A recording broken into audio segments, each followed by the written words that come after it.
बातमी सांगतात आम्ही काठ्या वाटणार म्हणे. काय कपडे वाळत घालायचे?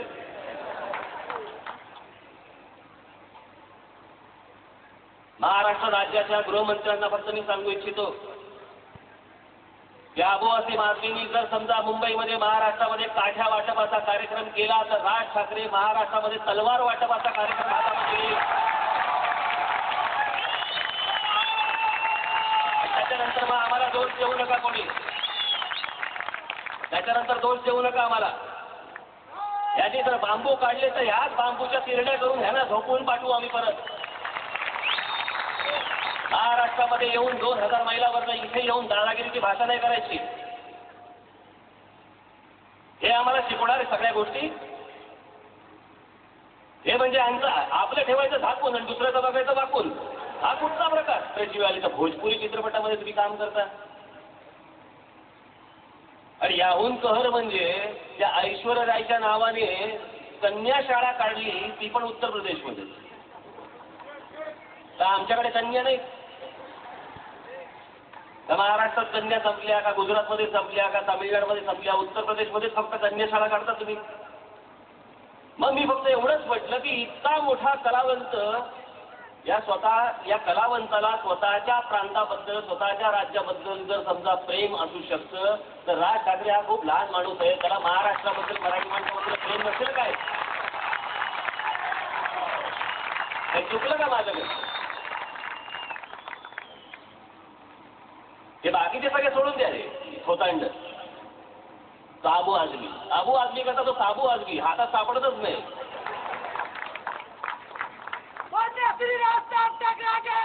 ही काय माणसं आहेत? ती दाढीची ब्लेड असते ना, त्याची धार गेल्यानंतर दाढी करणारे असतात ना, त्याच्यापैकी तो कोण तो पहिला विलासराव बरोबर असायचा, नंतर कृपाशंकर सिंग. त्याच्याकडच्या सगळ्या दाढीच्या ब्लेडची हे केलेली आहे, त्याची धार गेलेली आहे, म्हणून अशी गुंट पांढरी घेऊन फिरत असतो. हा परवा दिवशी सांगतो तिथे टीव्हीवरती, मी महाराष्ट्राच्या मध्ये बॉर्डरवरती उभा राहील आणि महाराष्ट्राचं संरक्षण करेन. हा ही गुंट. अहो हा परत नाव विसरलो, कृपाशंकर सिंग. हा कृपाशंकर सिंग ज्या विलासराव देशमुखांबरोबर फिरत होता, ज्यांच्या मागे फायली घेऊन फिरत होता, विलासराव देशमुख मुख्यमंत्री पदावरनं गेल्या सुशीलकुमार शिंदेच्या गाडीचा दरवाजा उघडणारा हा निष्ठेच्या गोष्टी बोलतोय, महाराष्ट्राच्या गोष्टी बोलणार हा. ह्याच्याकडे निष्ठा शिकायची आम्ही. अहो तो विलासरावांचा नाही होऊ शकला, तो महाराष्ट्राचा काय होणार मला सांगा ना. आणि हा आम्हाला सांगणार ते दुसरे ते आले आज बेडूक.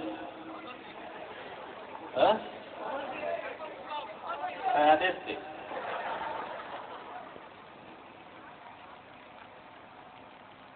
महाराष्ट्र में आने के लिए राष्ट्र की जरूरत नहीं है.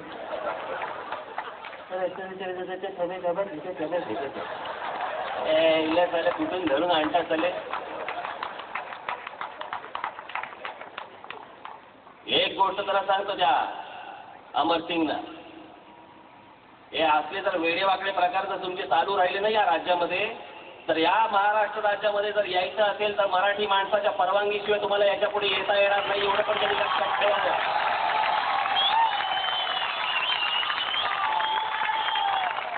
काय मजाक समजला सगळं?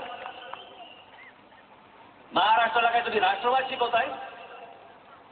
महाराष्ट्राला राष्ट्रवाद शिकवायची गरज नाहीये. महाराष्ट्र पहिल्यापासून राष्ट्राचा विचार करत आला, पण तुम्ही लोक प्रत्येक वेळा स्वतःच्या प्रांताचा विचार करत आला आणि आम्हाला शिकवता तुम्ही. ते यायला बिहारला बसलंय कानातले केस वाढवून. सकाळी उठल्यावरती वेड्या घालणं तर जास्ती वेळ जातो त्यांचा.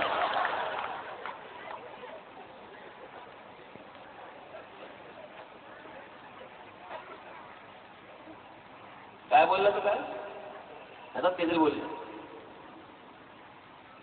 राज ठाकरे तो देश तोड़ने की बात कर रहे हैं, उनको गंगा में स्नान करना चाहिए तो पाप धुल जाएंगे उनके. माझे पाप अरे तू आयुष्यभर याच्या पुढे उभा राहा त्या गंगेमध्ये, आयुष्यभर तुझी पाप धुतली जाणार नाही त्या गंगेमध्ये. माझी कसली आली बाप, मी काय बोललो? त्या छटपूजेबद्दल माझ्याबद्दल बोलताय? अहो छटपूजेबद्दल नाही बोललो मी. छटपूजेच्या नावावरती चालत असलेली जी नौटंकी आहे ना, ज्या पद्धतीने आजपर्यंत मी कधी बघितलं नव्हतं, गेल्या 3-4 वर्षातच बघतोय. प्रत्येकाचा धार्मिक स्थळ असतो तर धार्मिक स्थळ बघ ठीक आहे, पण हा नुसतं धार्मिक स्थळापुरतं हे मुंबईमध्ये चालू नाहीये. हे तुम्हाला फक्त येऊन दाखवत आहेत आजची ताकद किती वाढते. और अब रुक करते हैं अगली खबर का।